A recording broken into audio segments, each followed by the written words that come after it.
Loarano pifaliane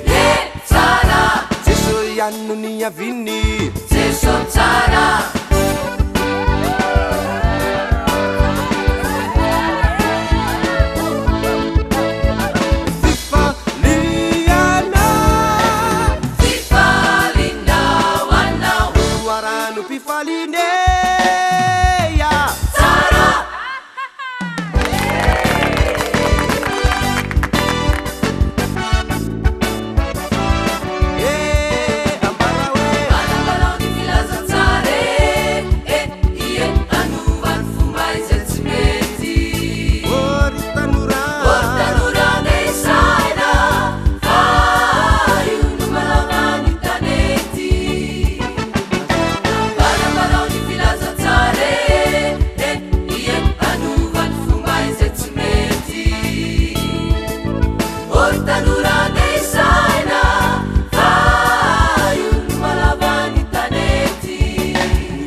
Naniawakianzanao ni fanaiku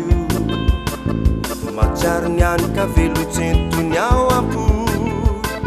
Sambatra izay mitoetrao antranonao Videranao mandrakary videranao Fa ny miserany indray andro akianjanao De tsara lavitra no ny anarivony Fantatra tsara fizany indrindra no antony Matunga mangetaeta ny uao Matsiaro leo irany arahany tera